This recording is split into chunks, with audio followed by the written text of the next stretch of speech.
दोस्तों आज हम बात करेंगे एक ब्लैक ट्रेजिक कॉमेडी फिल्म के बारे में जिसने इस साल 4 BAFTA अवार्ड्स जीते और 8 ऑस्कर्स नॉमिनेशंस भी हासिल किए।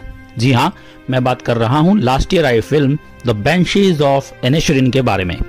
इसे लिखा और डायरेक्ट किया है मार्टिन मैकडोना ने।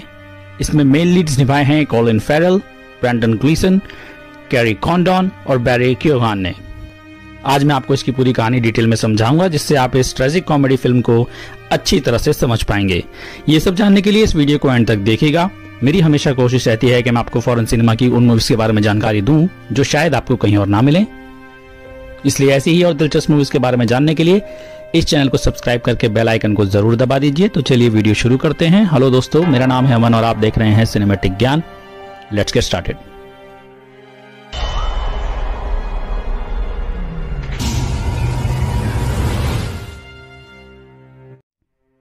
दोस्तों फिल्म शुरू होती है 1923 द आइलैंड ऑफ इनिशरिन के बढ़िया शॉट से।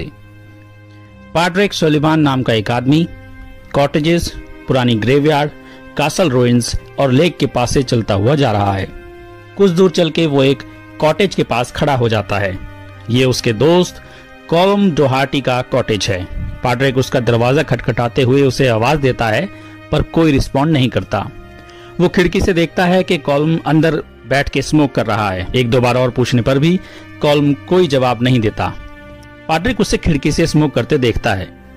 कॉलम कुछ नहीं कहता और पाड्रिक कंफ्यूज सा होकर वहां से चला जाता है। वो अपने घर पहुंचता है। उसके पास एक ड्वार्फ डोंकी है जिसका नाम जेनी है। इसके अलावा एक पोनी है, 2 गाय और एक बछड़ा है। उसकी छोटी बहन शोभान कपड़े सुखा रही है। वो उसे बताता है। कॉलम ने उसे जवाब नहीं दिया जबकि वो घर पर ही है। वो पूछती है कि क्या तुम्हारी कोई लड़ाई हुई है, लेकिन पाड्रिक को ऐसा नहीं लगता। उसे समझ नहीं आ रहा कि कॉलम ऐसा क्यों कर रहा है। शोभान मजाक करती है कि शायद अब वो तुम्हें ज्यादा पसंद नहीं करता। वो और परेशान हो जाता है। कुछ देर बाद वो पुलिस ऑफिसर पेडार करनी को ग्रीट करता है। फिर वो लोकल पब जाता है। बारटेंडर जॉन्जो उसके लिए ड्रिंक बनाता है। वो भी पाड्रिक के साथ कॉलम को ना देखकर हैरान रह जाता है क्योंकि वो दोनों हमेशा साथ ही आते हैं। पाड्रिक उसे भी सारी कहानी बताता है। वो वापस कॉलम के घर जाता है और अब आर्म चेयर पर कोई नहीं बैठा। वो फिर से नॉक करके उसे पब चलने को कहता है। कोई जवाब नहीं देता। पाड्रिक अंदर जाता है जहां कॉलम का डॉग सो रहा है। वो आसपास ही है। पाड्रिक कॉलम के टेलीस्कोप से उसे देखता है। वो कुछ आधा मील दूर हिल पर चढ़ रहा है। उसे समझ नहीं आ रहा कि कॉलम कहां जा रहा है। पाड्रिक उसका पीछा करता है और देखता है कि वो तो पब में जाकर बैठा है। वो जॉन्जो और जेरी मुलिन्स के साथ हंस रहा है। पाड्रिक अंदर जाता है और कॉलम उसकी तरफ देखे बिना ही उसे कहीं और बैठने को कहता है और जब वो मना करता है तो वो खुद बाहर जाकर बैठ जाता है। जेरी और जॉन्जो फिर से पाड्रिक से पूछते हैं कि क्या तुम्हारा कोई झगड़ा हुआ है। अब तो पाड्रिक को भी यही लगने लगा है। पाड्रिक बाहर जाने की जिद करके कॉलम के साथ बैठ जाता है। यहाँ कॉलम उसे बताता है कि ना तो उसने कुछ गलत कहा ना ही कुछ गलत किया। वो बस अब उसे पसंद नहीं करता। ये सुन के पाड्रिक और परेशान हो जाता है। वो कहता है हम तो दोस्त हैं, लेकिन कॉलम वहां से उठ के चला जाता है। पाड्रिक ख्यालों में खोया हुआ वहां से जा रहा होता है। तभी ऑफिसर पेडार के बेटे डोमिनिक से टकराता है। डोमिनिक वैसे तो अपने अर्ली 20s में है पर उसका दिमाग अब भी बच्चों जैसा है।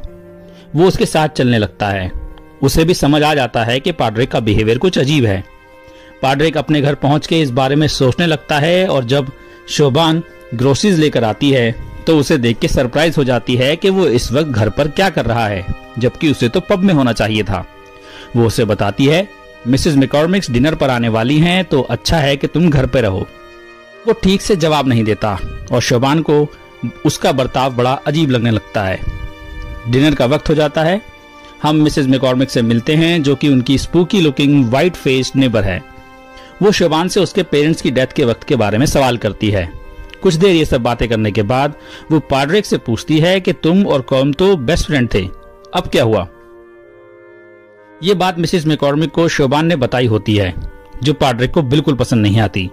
वो मिसेस मैकॉर्मिक को बताता है कि शोभान उसे अवॉइड करती है और फिर वो वहां से चला जाता है और कमरे में ऑकवर्ड साइलेंस फैल जाता है। पाड्रिक मेनलैंड से आ रही कैनन फायर को देखता है। ये आयरलैंड में सिविल वॉर का दौर है। पाड्रिक कहता है, जिस भी चीज के लिए तुम लड़ रहे हो उसके लिए तुम्हें गुड लक। पाड्रिक पब पहुंचता है और देखता है कि वहां का माहौल तो बिल्कुल म्यूजिक और लाइवलीनेस से भरा हुआ है। कॉलम 2 और म्यूजिशियन के साथ सेशन में फिडल बजा रहा है। अंदर जाने के बाद उसे पता चलता है कि ये कॉलम का ही आइडिया था। कुछ देर बाद डोमिनिक अंदर आता है और जॉन्जो उसे बाहर भेज देता है क्योंकि अप्रैल तक उसका पब में आना मना है, पर फिर भी वो अंदर आके पाड्रिक के साथ बैठ जाता है और दोनों ड्रिंक करके कॉलम को प्ले करते हुए सुनते हैं। डोमिनिक औरतों को देख के एक्साइटेड है और वो हल्के नशे में उसे कुछ नाचने लायक म्यूजिक बजाने के लिए कहता है। ये बात उसे बिल्कुल पसंद नहीं आती। फिर पाड्रिक उसे रोक देता है क्योंकि चीजें पहले से ही खराब हैं। इसके बाद वो डोमिनिक के घर जाते हैं, उसके फादर की शराब चुराने, जो चेयर पर नेकेड सो रहा है। पाड्रिक उसे ना देखने की पूरी कोशिश करता है। डोमिनिक दबे पांव शराब ले जाने में कामयाब हो जाता है। वो दोनों बाहर बैठकर शराब पीते हैं। पाड्रिक उससे कैनन फायर के बारे में कुछ पूछता है, पर डोमिनिक का कहना है कि वह वॉर्स में दिलचस्पी बिल्कुल नहीं रखता। डोमिनिक को लगता है कि वो दोनों बातें करने में अच्छे हैं, लेकिन वो ये जानना चाहता है कि क्या पाड्रिक की बहन भी बातें करने में अच्छी है। पाड्रिक बताता है कि उसे रीडिंग ज्यादा पसंद है। फिर वो सीधा पूछता है कि क्या उसने शोभान को कभी बिना कपड़ों के देखा है। पाड्रिक मना करता है और ये सुन के उसे इस तरह की बातें ना करने को कहता है। बातें घूम फिर के फिर से कॉलम पर आ जाती हैं।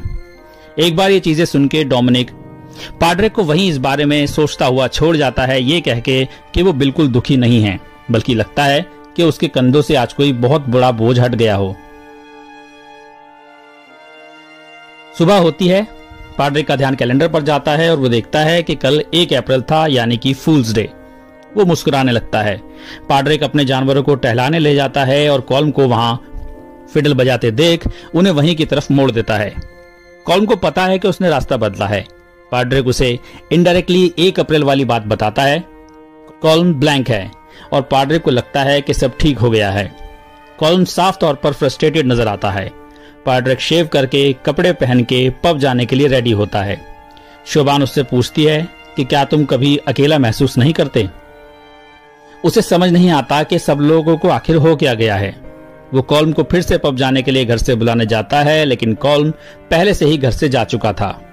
उसकी सारी खुशी धूमिल हो जाती है और उसे रियलाइज हो जाता है कि ये सब वाकई सीरियस है। वो पब जाता है। कॉलम वहीं बैठ के ट्यून कंपोज कर रहा है और उसे पूरी तरह इग्नोर करता है। पाड्रिक जैसे ही ड्रिंक लेके कॉलम के टेबल की तरफ बढ़ता है, वो उसे टोक देता है। क्या मैं शांति से एक ड्रिंक भी नहीं पी सकता? मैंने तो तुम्हें मेरे घर आने को नहीं कहा था। तुम्हारे पास असल में और कोई काम है ही नहीं। पाड्रिक फ्रस्ट्रेशन में कहता है, मेरे पास और भी काम है। फिर वो पॉज लेकर कहता है, रीडिंग। कॉलम उसे अपनी लिखी एक नई धुन सुनाता है जो उसने कल बनाई थी। कल वो इसका सेकंड पार्ट बनाएगा और परसों थर्ड पार्ट, और दुनिया को ऐसे ही एक नई धुन मिलेगी। लेकिन ये तब मुमकिन नहीं होगा जब मैं ये दिन तुम्हारे साथ बेकार की बातें करने में बिताऊंगा। पाड्रिक अपनी पॉइंट लेकर बाहर चला जाता है। कॉलम बाहर जाता है और उसे कल की बात के लिए सॉरी कहता है क्योंकि वो ज्यादा ही हार्श था। वो उसे समझाता है कि अब वो अपना टाइम कंपोजिंग में बिताना चाहता है, ना कि रोज वाली डल बातें सुन के। उसे बुरा भी लग रहा है पर वो कुछ नहीं कर सकता। पाड्रिक उसकी बातें नहीं समझ पा रहा क्योंकि उसके लिए वो एमलेस नहीं बल्कि नॉर्मल चैटिंग है, जिसमें वो उसे घंटों अपने पेट्स के बारे में बताता रहता है। कॉलम समझाने की नाकाम कोशिश करके अंदर चले जाता है और पाड्रिक भी उदासी के साथ अपने घर के लिए निकल जाता है। रास्ते में वो अपनी बहन से टकराता है। वो समझ जाती है कि उसकी कॉलम से कुछ बात जरूर हुई है। वो पब में कॉलम से मिलने जाती है। वो उससे परेशानी जानना चाहती है कि असल में हुआ क्या है। कॉलम साफ तौर पे समझाता है कि वो बहुत डल है और बदला वो नहीं है, बदला मैं हूं। मुझे अपनी जिंदगी में अब डलनेस नहीं चाहिए। इस तरह आयरलैंड में उसे अब थोड़ा पीस चाहिए। शोभान शायद उसकी बात को समझ जाती है और वहां से चली जाती है। वो ख्यालों में खोई घर पहुंचती है और इस बार पाड्रिक समझ जाता है कि कुछ गड़बड़ है। दोनों खामोशी से डिनर कर रहे होते हैं और पाड्रिक की डलनेस की बात निकलती है। शोभान उसे समझाती है कि वो एक खुश इंसान है और कॉलम डिप्रेस्ड है। वो जैसा भी है, लोग उसे अच्छा मानते हैं, अजीब नहीं। पर पाड्रिक कन्विंस्ड नहीं है, लेकिन शोभान कुछ न कुछ बोल के उसको मना ही लेती है। अगले दिन चर्च की बेल बजती है और सभी को मास के लिए बुलाया जाता है। लोकल प्रीस्ट वहां आता है जो कई आइलैंड्स में सर्व कर रहा है। सभी आइलैंडर्स के साथ पाड्रिक और शोभान भी चर्च जा रहे होते हैं और उन्हें चोट खाया हुआ डोमिनिक नजर आता है। हमें पता चलता है कि उसके फादर ने उसे बोतल चुराने की वजह से गर्म केटल से बुरी तरह पीटा है।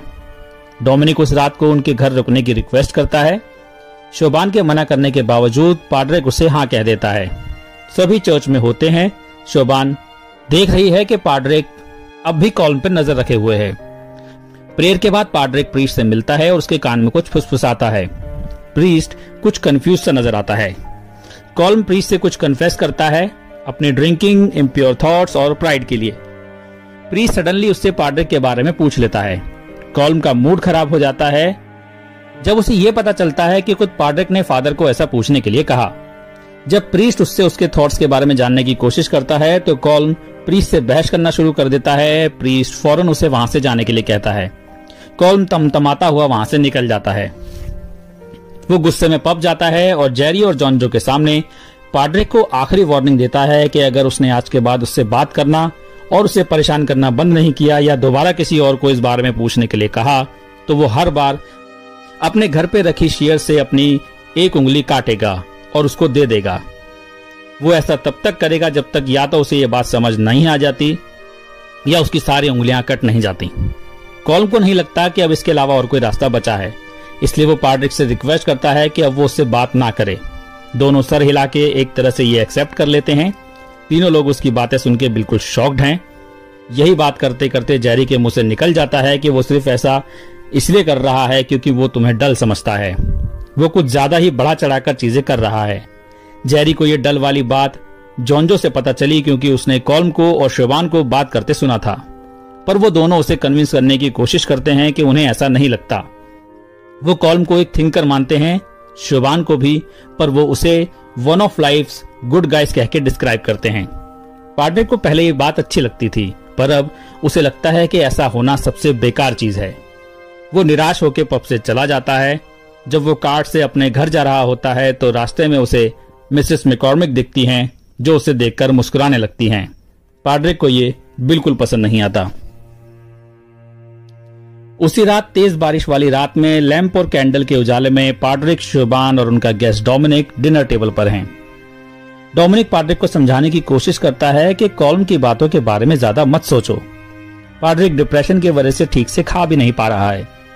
शोबान डोमिनिक को चुपचाप मुंह बंद करके खाना खाने को कहती है, पर वो पाड्रिक से कहता है कि कॉल्म से एक उंगली कटवा के देखो, कहीं वो तुम्हें बेवकूफ तो नहीं बना रहा।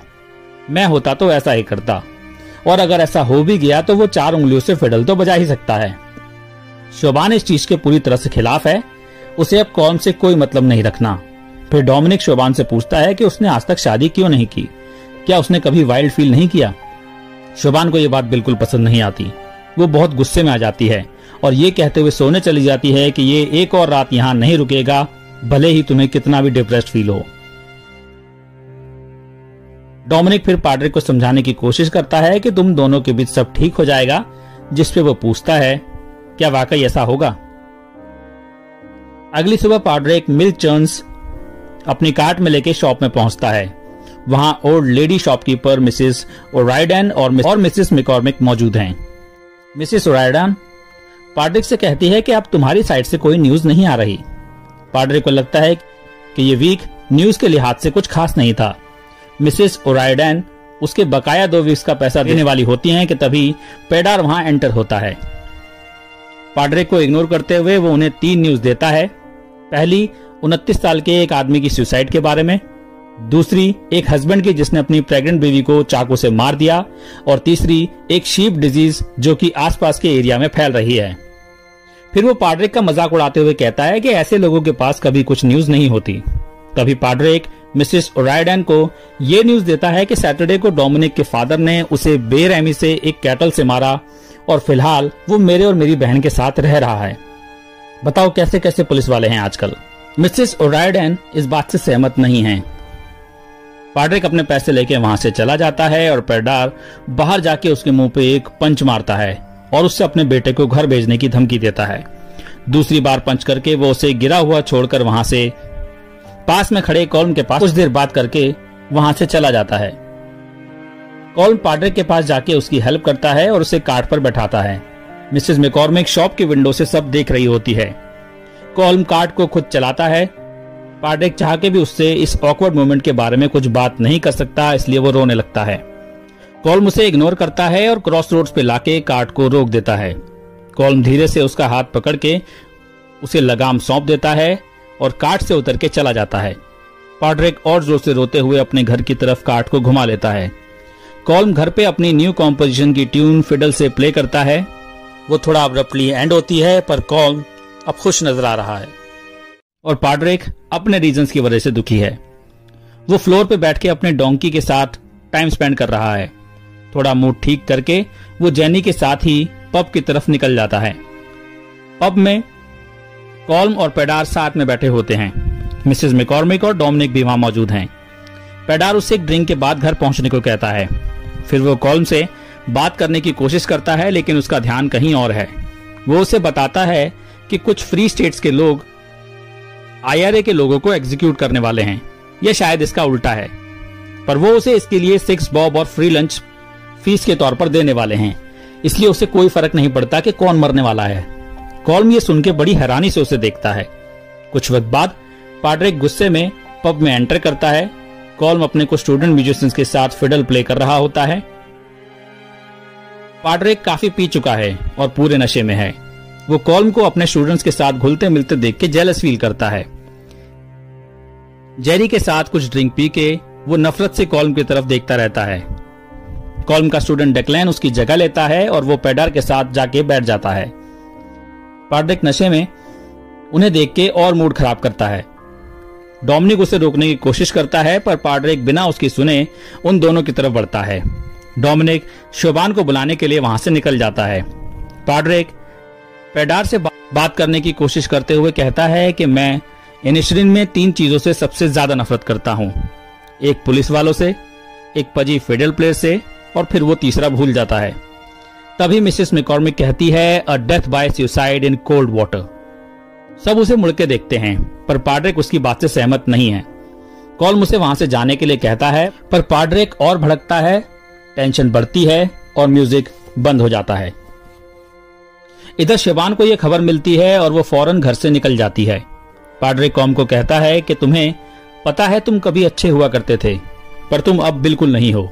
कॉल्म इसका जवाब देता है कि इसका मतलब नाइसनेस हमेशा के लिए नहीं रहती, लेकिन म्यूजिक रहता है, पेंटिंग और पोएट्री रहती है। जैसा कि हम 17वीं सेंचुरी के दौर में किसी को याद नहीं रख पाए, लेकिन मोज़ार्ट जैसे म्यूजिशियन का नाम हमें आज भी याद है। पाड्रिक कहता है कि ये सच नहीं है। उसकी माँ अच्छी थी, उसको वो याद हैं। उसके फादर अच्छे थे और वो भी उसे याद हैं। उसकी बहन अच्छी है और वो उसे हमेशा याद रखेगा। शोबान इस वक्त वहां होती है। उसके दिल को ये बात छू जाती है, क्योंकि उसने कभी उससे पहले ऐसा नहीं कहा था। पर कॉम इस बात से सहमत नहीं है, क्योंकि उसे नहीं लगता कि आने वाले 50 सालों में कोई भी उनको याद रखेगा। पाड्रिक निराशा से एक बात कहता है, तुम पहले कितने अच्छे थे, या शायद कभी थे ही नहीं, और वो वहां से चला जाता है। तभी शोबान कॉम को विश्वास दिलाती है कि पाड्रिक उसको परेशान नहीं करेगा, और एक बात और कि मोज़ार्ट 18वीं सेंचुरी का था, ना कि 17वीं सेंचुरी में। उसके बाद शोबान वहां से चली जाती है। कॉल्म वहां पर बैंड को दोबारा से म्यूजिक शुरू करने के लिए कहता है। अगली सुबह पाड्रिक बहुत बेचैन सा नींद से जागता है। उसका कल का हैंगओवर अभी तक उतरा नहीं है। वो बहुत अजीब फील कर रहा है। इधर शोबान मिसेस ओराइडन के यहाँ होती है। वो ग्रोसरीज लेने गई है। तभी मिसेस ओराइडन उसे बताती है कि उसके लिए एक लेटर आया है। जैसे ही शोबान लेटर उठाती है, वो नोटिस करती है कि ये तो खुला हुआ है। वो मिसेस ओराइडन की तरफ देखती है, जिसका कहना है कि ये गिर के खुल गया होगा। जब वो थोड़ा पीछे हट के इसे पढ़ने की कोशिश करती है, तो मिसेस ओराइडन कहती है कि ये जॉब लेटर है मेनलैंड लाइब्रेरी से, है ना? शोबान उसे कुछ जवाब नहीं देती और सिर्फ ग्रोसरीज देने के लिए कहती है। इरिटेट होके मिसेस ओराइडन उसका सामान उसके हाथ में समा देती है। वो शोबान से पूछती है कि क्या तुम बाहर जा रही हो? शोबान लेटर लेकर बाहर निकलते हुए कहती है, नो वन एवर लीव्स। पाड्रिक अभी भी कल रात की बात को लेकर परेशान है। उसे दूर अपने कुत्ते के साथ एक आदमी खड़ा हुआ नजर आता है, जो सी की तरफ देख रहा है। वो कॉल्म है। पाड्रिक उसके पास चला जाता है और सी देखते हुए कॉल्म से कहता है, कल रात जो भी हुआ वो अच्छा नहीं था। वैसे मुझे ज्यादा कुछ याद नहीं है, पर मैंने जो भी कहा वो शायद अच्छा नहीं था। वो मैं नहीं, मेरी विस्की बोल रही थी। कॉल्म ऐसा बिहेव करता है जैसे उसे कुछ पता ही नहीं है वो किस बारे में बात कर रहा है। पाड्रिक उससे बस सॉरी कहने आया था। वो उसकी तरफ अपना हाथ बढ़ाता है, पर कॉल्म ये देखकर कहता है, क्या तुम मुझे अकेले नहीं छोड़ सकते? पाड्रिक को कुछ समझ नहीं आता कि कॉल्म ऐसा क्यों कर रहा है। वो उसे हाफ हक करने की कोशिश करता है, जिससे कॉल्म और चिढ़ जाता है। पाड्रिक वहां से जाने लगता है और कुछ ही पल में वापस मुड़ के उससे पूछता है, तुम्हारी ट्यून कैसी चल रही है? कॉल्म उसका जवाब नहीं देता। कुछ देर वहां वेट करके पाड्रिक उसकी डॉग को बाय करके वहां से चला जाता है। पाड्रिक अपने घर में शांति से चेयर पर बैठा है। शोभान ग्रोसरी और हाथ में लेटर लेकर घर पहुंचती है और जैनी को घर में देखकर उसको बाहर जाने को कहती है, लेकिन पाड्रिक उसे बाहर जाने देना नहीं चाहता क्योंकि अभी वो बहुत उदास है। उसे ऐसा देखकर शोभान शांत हो जाती है। पाड्रिक उससे पूछता है कि क्या कल रात को मैंने कुछ गलत किया? शोभान उसे बताती है, तुमने कुछ भी गलत नहीं किया, और उसकी तरफ स्माइल करके वो किचन में चली जाती है। वहां कुछ देर लेटर को देखकर वो उसे पॉकेट में डाल देती है। तभी उन्हें दरवाजे पर किसी चीज की आवाज सुनाई देती है। पाड्रिक बाहर जाकर देखता है, उसे कोई नहीं दिखता। कुछ देर इधर उधर देखने के बाद उसे थोड़ी दूर कॉल्म फील्ड क्रॉस करता हुआ नजर आता है। उसे अभी भी समझ नहीं आता कि हुआ क्या है। पीछे मुड़के उसे अपने दरवाजे पर एक छोटा सा खून का धब्बा नजर आता है। सीन वापस कॉल्म पर आता है और हम देखते हैं कि उसने अपनी इंडेक्स फिंगर को काट दिया है और वहां से खून बह रहा है। दरवाजे पर खून देखकर वो बहुत ही हैरान रह जाता है और जब वो नीचे टटोल कर देखता है तो घासों में उसे कॉल्म की कटी हुई उंगली नजर आती है। वो उसकी उंगली उठाता है और अपने हाथ में छुपाकर एंटर करता है। शोभान पूछती है कि बाहर क्या था। वो बहुत हिचकिचाता है और बहुत देर बाद जब वो कुछ झूठ नहीं बोल पाता, वो उसको बता देता है कि दरवाजे पर आवाज एक उंगली की थी। शोभान इस बात से कंफ्यूज होती है। वो उसे बताता है कि आवाज कॉल्म की कटी हुई उंगली की थी। शोभान इस बात से बहुत हैरान रह जाती है। वो उसे बाहर फेंकने को कहती है, लेकिन पाड्रिक उसे बाहर नहीं फेंक सकता, बल्कि वो उसे एक शू बॉक्स में रख देता है। फिर हम कॉल्म के घर में खून से सनी शीयर्स देखते हैं, जिससे उसने अपनी उंगली काटी। उसका डॉग उसकी उंगली चाटकर उससे खून साफ कर रहा होता है। कुछ देर बाद वो अपना फिडल उठा के फिर से अपनी ट्यून प्ले करने की कोशिश करता है। इधर उस उंगली की मौजूदगी में शोभान से खाना नहीं खाया जा रहा। उसका खून डब्बे के नीचे से बह रहा है। पाड्रिक उंगली लौटाने को कहता है और शोभान ये सुनते ही हैरानी से चिल्लाती है कि क्या तुम्हारा दिमाग खराब है? अब उसे अकेला छोड़ दो, इसी में सबका भला है। वो शू बॉक्स उठाती है और वहां से चली जाती है। उसके घर पहुंच के शोभान को उसकी शीयर्स देख के उसके दर्द का एहसास होता है, पर अब कॉल्म बेहतर महसूस कर रहा है। वो उसे बताती है कि वो उंगली वापस करने आई है और पूछती है कि तुम्हें ये सब खत्म करने के लिए उससे आखिर क्या चाहिए। कॉल्म कहता है कि सिर्फ साइलेंस और कुछ नहीं। ये सुन के वो इरिटेट हो जाती है क्योंकि इस आइलैंड पे सभी बोरिंग है। वो विश्वास दिलाती है कि अब पाड्रिक उससे बात नहीं करेगा। कॉल्म कहता है, ऐसा हो तो अच्छा है, वरना अगली बार एक की जगह 4 उंगलियां होंगी। वो उसे बगैर रिस्पॉन्स के देखती है, पर कहीं ना कहीं वो भी यहाँ की नाकामयाब और बोरिंग जिंदगी की कॉल्म की बात से सहमत है। पाड्रिक अपनी काउस को लेन से लेकर जा रहा होता है और सामने से कॉम आ रहा है। पाड्रिक अपनी नजरें नीचे रखता है और उसके गुजरने के बाद ही उसकी तरफ देखता है। कॉल्म बिल्कुल अलग डायरेक्शन जा रहा होता है, जैसे कि पाड्रिक वहां था ही नहीं। इसके बाद कई मोन्टाजेस आते हैं जिसमें पाड्रिक और कॉल्म होते हैं। कुछ देर बाद कॉल्म का स्टूडेंट डेक्लेन वहां एंटर करता है। वो थोड़ी देर बातें करते हैं। इसके बाद पाड्रिक अपनी कार्ट पे जा रहा होता है। रास्ते में उसे डेक्लेन दिखाई देता है और वो उसे राइड के लिए पूछता है। जब डेक्लेन उसके साथ बैठ जाता है तो पाड्रिक उससे झूठ बोलता है कि मुझे पोस्ट ऑफिस से ये पता चला कि लिस्डून वार्ना से आए एक स्टूडेंट के फादर का ब्रेड वैन से टकराकर एक्सीडेंट हो गया है और उसे फौरन बुलाया गया है, वरना उनकी मौत अकेले ही हो जाएगी। डेक्लेन को यकीन नहीं होता, लेकिन फिर पाड्रिक कुछ कुछ कह के उसे कन्विंस कर लेता है। डेक्लेन घबराया हुआ वहां से निकलता है क्योंकि उसकी मां की मौत भी एक ब्रेड वैन से टकराने से ही हुई थी। फिर गिल्ट में पाड्रिक अपने रास्ते पर निकल जाता है। इधर शोभान एक बोटमैन से कुछ बात कर रही होती है कि तभी पेडार एक बोट से उतर के उससे पूछता है कि तुम बोटमैन से क्या बात कर रही थी, पर वो उसे कुछ नहीं बताती, ये कहकर के इससे तुम्हारा कोई वास्ता नहीं है। शाम के वक्त मिस्टी लेन में पाड्रिक का सामना फिर से मिसेस मैकॉर्मिक से होता है। वो कहती है, ये महीना खत्म होने से पहले इनिशरिन में 1 या शायद 2 मौतें होंगी। हमें प्रे करना चाहिए कि इन दोनों में तुम या तुम्हारी बहन ना हो।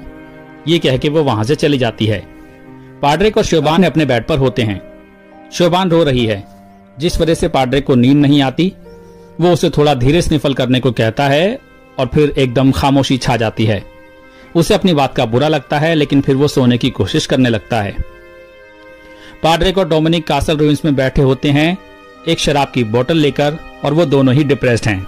डोमिनिक कहता है, मेरे फादर से बच के रहना, वो तुंडे को तुम्हें मारने की कह रहे हैं। पाड्रिक उसके फादर की बात सबके सामने बताने के लिए सॉरी कहता है। इस बात को छोड़ के तुम काफी फनी हो, इसलिए मुझे समझ नहीं आता कि कॉल्म ने तुम पे फिंगर क्यों फेंकी। पाड्रिक को लगता है कि उसने उंगली इसलिए फेंकी क्योंकि मैंने अगले दिन उससे माफी मांगी थी। डोमिनिक कहता है, तो शायद ये सारी चीजें तुम्हें खुद के लिए खड़ा होने के बारे में थी। पाड्रिक डेक्लेन वाली बात बताता है कि उसने उसे वापस भेज दिया ये कहकर के उसके फादर का एक्सीडेंट हो गया है। डोमिनिक ये सुन के मुस्कुराना बंद कर देता है और उसे देखते हुए कहता है, ये सबसे मतलबी चीज है जो मैंने आज तक सुनी है। पाड्रिक का कहना है कि जब वो अपने फादर को जिंदा देखेगा तो उसे बहुत खुशी होगी, और वैसे भी ये सबसे खराब चीज कैसे हो सकती है, क्योंकि तुम्हारे फादर ने तो एक जापानीज आदमी को जान से मारा था। ये सुन के डोमिनिक कहता है, मुझे लगता था कि तुम बाकियों में सबसे अच्छे हो, लेकिन अब मुझे समझ में आया कि तुम भी उन्हीं की तरह हो। पाड्रिक इस बात से सहमत नहीं है, पर डोमिनिक उदास होकर वहां से चला जाता है और पाड्रिक कहता है, maybe this is the new me. फिर वो भी पीते हुए वहां से ऑपोजिट डायरेक्शन में निकल जाता है। इधर शोभान लेक के फॉगी किनारे पर खड़ी है। वो लेक की दूसरी तरफ मिसेस मैकॉर्मिक को नोटिस करती है। दोनों एक दूसरे की तरफ वेव करते हैं। तभी पीछे से डोमिनिक उसके पास आकर खड़ा हो जाता है। वो एकदम चौंक जाती है। डोमिनिक कुछ देर उससे बातें करता है और कहता है, मैं तुमसे कुछ पूछना चाहता हूँ। बहुत हिचकिचाहट में इधर उधर की बातें करते हुए वो उससे पूछता है कि क्या तुम्हारा कभी मन नहीं करता कि तुम मेरे जैसे किसी लड़के के प्यार में पड़ो। शोभान प्यारी और उदास नजरों से उसकी उम्मीद भरी आंखों को देखती है और प्यार से उसे मना कर देती है। वो पूछता है, फ्यूचर में भी नहीं? तो शोभान फिर से उसे बहुत पोलाइटली मना कर देती है। वो खुद को समझाकर कहता है कि मैं जानता था ऐसा नहीं हो सकता, बस मैंने ऐसे ही तुमसे पूछ लिया। और फिर वो उदास होके वहां से चला जाता है। इधर कॉल्म अपने डॉग के साथ डांस कर रहा है और आयरिश गाना गा रहा है। पाड्रिक विंडो से उन्हें देख रहा होता है। कुछ देर बाद वो अंदर जाके थोड़ा रूड होने की कोशिश करते हुए कहता है कि तुम्हारे साथ इस कुत्ते के अलावा और कोई डांस नहीं कर सकता, और फिर वो खुद ही चेयर लेकर बैठ जाता है। कॉल्म ये देख के हैरान रह जाता है। वो पूछता है, तुम पागल हो गए हो? पाड्रिक कहता है, मेरे पास 10 उंगलियां हैं ये साबित करने के लिए कि मैं पागल नहीं हूं। तुम्हारे पास कितनी हैं? वो उसकी बातें सुन के सरप्राइज्ड है। पहले वो उसके डॉग को देख के खुश होता है, लेकिन फिर सडनली कहता है, मैं यहाँ इस सब के लिए नहीं आया हूँ, मैं बस यहाँ तुम्हारी बुराई करने आया था। कुछ देर और बहस करने के बाद टैंगो डांस की बात से पाड्रिक को उसकी ट्यून की याद आती है और वो पूछता है, तुम्हारी ट्यून पूरी हुई या नहीं? कॉल्म ने जस्ट उसी मोमेंट पे ये ट्यून फिनिश की थी, इसलिए वो डॉग के साथ नाच रहा था, वरना वो रोज ऐसा नहीं करता। पाड्रिक ट्यून का नाम पूछता है। कॉल्म कहता है, मैं सोच रहा हूँ द बेंशीज ऑफ इनिशरिन। इस नाम पर थोड़ी डिस्कशन करने के बाद वो कहता है, शायद बेंशीज आज भी होती हैं, बस अब वो रोकर मौत की खबरें नहीं देती।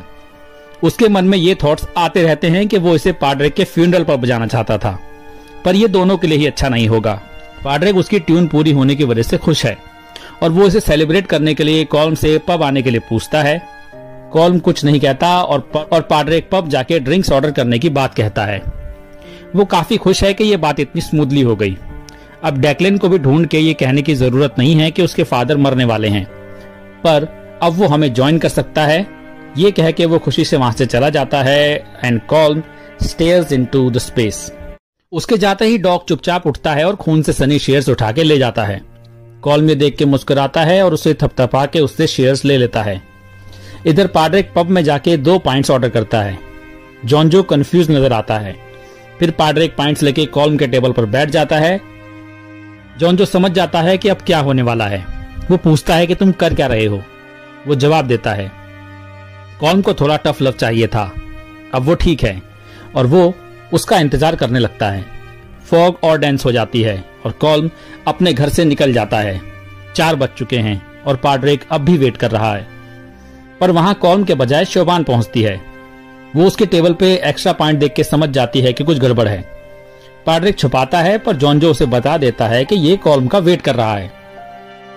शोभान उससे घर चलने के लिए कहती है क्योंकि उसे पाड्रिक से कुछ बात करनी है। दरअसल वो मेनलैंड में जॉब की वजह से इनिशलिन छोड़कर जा रही है। पाड्रेक अनटच्ड पाइन को देखते हुए उसके साथ बाहर चला जाता है। कॉल्म पाड्रेक के घर के बाहर पहुंचता है और अपनी चारों कटी उंगलियां उसके दरवाजे पर फेंक देता है। रास्ते में पाड्रेक शोबान से पूछता है कि मेरा क्या होगा, मेरा तो कोई और दोस्त भी नहीं बचेगा। शोबान डोमिनिक का नाम लेती है, लेकिन अब तो वो भी जा चुका है। कुछ और कंसर्न्स के बाद लेन में कॉल्म दिखाई देता है। पाड्रेक वेव करके उसे बुलाने की कोशिश करता है, पर शोबान उसे रोक देती है, क्योंकि इसी मोमेंट पे वो उसके लेफ्ट हैंड से खून बहता हुआ देखती है, जिसमें अब एक भी उंगली नहीं बची है। कॉल्म बिना उन पे ध्यान दिए वहां से गुजर जाता है। वो दोनों भी घर पहुंचते हैं। अंदर जाके शोबान अपनी आखिरी कुछ चीजें सूटकेस में डालती है। पाड्रेक परेशान होकर कहता है कि तुम अभी नहीं जा सकती, पर शोबान इस पागलपन वाली जगह पर और नहीं रुक सकती। वो पूछती है, तुमने उससे क्या कहा? फिर पाड्रेक उसे अपनी डोमिनिक से हुई बातचीत शेयर करता है। शोबान अपना सूटकेस बंद करती है, एक आखिरी बार आंसू से भरी आंखों से घर को देखती है। वो अपने भाई से अपनी बुक का ध्यान रखने को कहती है। पाड्रेक अभी भी उसे रोकना चाहता है, लेकिन रोक नहीं पाता। वो दोनों गले लगते हैं। वो अपना सूटकेस उठाती है और रोते हुए उससे विदा लेती है, और पाड्रेक उसे जाते हुए देखता है। शोबान बोट में बैठकर आइलैंड की हाई क्लिफ की ओर देखती है। वहां पाड्रेक उसे सैडली गुड बाय वेव कर रहा होता है। वो वेव बैक करती है। उसे क्लिफ के दूसरी साइड एक फिगर नोटिस होता है। वो बिल्कुल मूव नहीं होता। शायद ये मिसेस मैकॉर्मिक हैं। पाड्रेक वेविंग बंद करके वहां से चला जाता है। वो वापस घर पहुंचता है और अब खून में सनी कॉल्म की उंगलियां साफ देख सकता है। वो खून की ट्रेल को फॉलो करता है जो दरवाजे से दूर जा रही है। जैसे जैसे पाड्रेक उसे फॉलो करता है, हमें पता चलता है कि वहां ड्वार्फ डोंकी, जेनी की लाश, कॉल्म का अंगूठा और थोड़ी खून में सनी उल्टी पड़ी है। पाड्रेक उदासी में घुटने के बल बैठकर जेनी की गर्दन उठा के उसके मुंह में से एक और फिंगर निकालता है, जिससे चोक होने की वजह से उसकी मौत हुई। उसकी काउज, पोनी और काफ भी इस सैड साइलेंस को महसूस कर सकते हैं। पाड्रेक शाम को घर के पीछे ही जेनी के लिए कब्र खोदता है। उसे डेलिकेटली रैप किया गया है।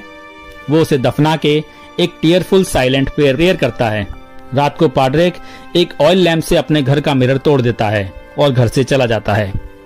रास्ते में उसे मिसेस मैकॉर्मिक मिलती हैं, जो कहती हैं कि उसके डॉग को मत मारना। वो कहता है, मेरे दिमाग में चीजें मत डालो। वो कॉल्म के घर जाता है, जो घर पर नहीं है, सिर्फ उसका डॉग है। वो अंदर जाके उसके साथ बैठता है, उसका हेड रब करता है, कॉल्म की खून में सनी शीयर्स देखता है और डॉग की तरफ स्माइल करते हुए कहता है, मैं तुम्हें क्यों मारूं? तुम उसकी एक लौती अच्छी चीज हो। कॉल्म पब में बिना उंगलियों के ही स्टूडेंट को सिखा रहा होता है। जॉन्जो और जेरी उसके लिए परेशान हैं, पर कॉल्म खुश है। तभी पाड्रेक वहां एंटर करता है। कॉल्म उसके पास जाके कहता है, मुझे तुम्हारी माफी नहीं चाहिए, ये मेरे लिए एक रिलीफ था। तो अब इस बात को यहीं खत्म करते हैं और अपने अपने रास्ते जाते हैं। वो अपना राइट हैंड आगे बढ़ाता है। पाड्रेक हाथ दिखाते हुए कहता है, तुम्हारी उंगलियों ने मेरे डोंकी को मारा, तो अब हम ये चीजें यहां खत्म नहीं कर सकते, बल्कि अब हम इसे शुरुआत समझेंगे। कॉल्म को यकीन नहीं होता। पाड्रेक उसे चेतावनी देता है, कल संडे के दिन 2 बजे मैं तुम्हारे घर पर आऊंगा और उसमें आग लगा दूंगा, और ये उम्मीद करूंगा कि तुम उस वक्त घर में मौजूद रहो। बस श्योर रहना कि तुम अपने डॉग को बाहर रखो। मेरा उसके खिलाफ कुछ भी नहीं है, या तुम मुझे रोकने के लिए जो कर सकते हो वो कर लेना। अब हम इस मुद्दे को अपनी कब्र तक ले जाएंगे। जैसे ही वो जाने वाला होता है, पेडार पीछे से आके उसे पकड़ लेता है और पूछता है, क्या मेरा बेटा फिर से तुम्हारे घर आया है? कॉल्म कहता है कि इसे छोड़ दो, आज ही इसके डोंकी की मौत हुई है। पेडार ये सुन के मुस्कुराता है और कॉल्म पेडार के मुंह पे एक जोरदार पंच मारता है। पेडार अपना लैंप उठाता है और कॉल्म को रिमाइंड कराता है कल 2 बजे, और फिर वो वहां से चला जाता है। सुबह 9 बजे सभी लोग चर्च पहुंचते हैं। सब वहां मौजूद हैं। पाड्रेक के जाने के बाद कॉल्म कन्फेशन के लिए जाता है। वो कहता है, मैंने एक छोटे डोंकी को मारा। वो एक एक्सीडेंट था, पर मुझे सच में बुरा लग रहा है। प्रीस्ट का कहना है कि गॉड को छोटे डोंकी की नहीं पड़ी है। तुम्हें नहीं लगता तुम कुछ जरूरी चीजें भूल रहे हो? कॉल्म को ऐसा नहीं लगता। प्रीस्ट कहता है, तुम्हें नहीं लगता पुलिसमैन को पंच करना एक सिन है? और क्या सेल्फ म्यूटिलेशन एक सबसे बड़ी सिन में से नहीं है? तुम्हारा डिस्पेयर भी वापस आ गया है, तुम इसके लिए कुछ नहीं करने वाले? कॉल्म मना करता है और कुछ देर वहां बैठ के चला जाता है। पाड्रिक अपने जानवरों को फीड करता है और उन्हें गुड बाय कह के जाने की तैयारी करता है। वो समझ जाते हैं कि कुछ होने वाला है। इन सब मोन्टाज सेक्शंस के चलते हुए हम शोबान का लेटर सुनते हैं उसी की आवाज में जो उसने पाड्रिक को लिखा है। डियर पाड्रिक, मैं सेफली मेनलैंड पहुंच गई हूं और ये एक बहुत अच्छी जगह है। जब मैं ये लिख रही हूं उस वक्त मेरी विंडो के सामने एक नदी बह रही है और लोग यहाँ थोड़े कम बिटर और मेंटल हैं। मुझे पता नहीं क्यों, पर लगता है ऐसा इसलिए है क्योंकि ज्यादातर लोग यहाँ स्पेन से हैं। पाड्रिक अपना कुछ सामान उठाता है। शोबान की वॉइस कंटिन्यू रहती है, मैं कहना चाहती हूँ कि यहाँ तुम्हारे लिए एक बेड खाली है। पाड्रिक, जब ये वॉर खत्म हो जाएगी मुझे लगता है कि तुम्हें यहाँ काम मिल जाएगा, क्योंकि इनिशरिन में तुम्हारे लिए कुछ भी नहीं है सिवाय सूनेपन, मनमुटाव और अकेलेपन के। इसलिए पाड्रिक वो जगह छोड़ दो। डोमिनिक तुम्हारे एनिमल्स का ख्याल रख लेगा, तो प्लीज पाड्रिक तुम यहाँ आ जाओ इससे पहले कि देर हो जाए। इधर पाड्रिक लकड़ियां उठाता है और काफी सारी जलने वाली चीजें। ऐसे स्लो पासिंग टाइम तो तुम कहीं भी कर सकते हो। वो इन्हें कार्ट पर लोड करता है 4-5 ऑयल लैंप्स के साथ। पाड्रिक कॉल्म के घर के बाहर पहुंचता है। उसकी चिमनी से धुआं आ रहा है और कॉल्म का डॉग बाहर बैठा है। वो उतरता है और बिना विंडो में देखे सारी लकड़ियां उतारता है और कॉल्म के दरवाजे विंडो के नीचे इकट्ठा कर देता है। वो वहां पैराफिन छिड़कता है, सारे ऑयल लैंप्स जलाता है, डॉग को कार्ट पे बिठाता है और पहला ऑयल लैंप वो उसके डोर पर फेंकता है, दूसरा विंडो के नीचे फेंकता है और बाकी विंडोज और छत पर। घर आग पकड़ लेता है। वो विंडो से झांकता है और कॉल्म अंदर चेयर पर बैठा है। पाड्रिक कार्ट पर बैठता है और जलते हुए घर को छोड़ के वहां से निकल जाता है। उसके जाते वक्त हम शोबान को लिखा हुआ उसका रिप्लाई सुनते हैं। डियर शोबान, मैं तुम्हें ऑफर के लिए बहुत शुक्रिया कहता हूं, पर मैं ये ऑफर एक्सेप्ट नहीं कर सकता। वो इस दौरान वुड का एक टुकड़ा जेनी की कब्र पे लटकाता है जिसमें शू पॉलिश से जेनी का नाम लिखा हुआ है। वो लिखता है, जैसा कि मैंने कहा, मेरी लाइफ इनिशरिन में मेरे फ्रेंड्स और एनिमल के साथ है। अभी भी जब मैं ये लिख रहा हूँ जेनी मुझे देख रही है और कह रही है, प्लीज डोंट गो पाड्रिक, हम तुम्हें मिस करेंगे। पैडा जलता कर देख के हथकड़ी लेके पाड्रिक के घर के बाहर पहुंचता है, पर वहां पहुंचते ही मिसेस मैकॉर्मिक उसे इशारे से बुलाती हैं। वो शॉक्ड होकर उसे फॉलो करता है। उसका रिप्लाई जारी रहता है, एक बुरी खबर और है, आज यंग डोमिनिक की बॉडी लेक से बरामद हुई। शायद बेचारा फिसल के गिर गया होगा, तो अब एनिमल्स का ख्याल रखने वाला कोई बचेगा ही नहीं। इसके अलावा कोई खास न्यूज नहीं है, सिवाय इसके कि मैं तुमसे प्यार करता हूं और तुम्हें मिस करता हूं और उम्मीद करता हूं कि मैं तुमसे दोबारा मिलूंगा अगर तुम कभी वापस घर आई तो।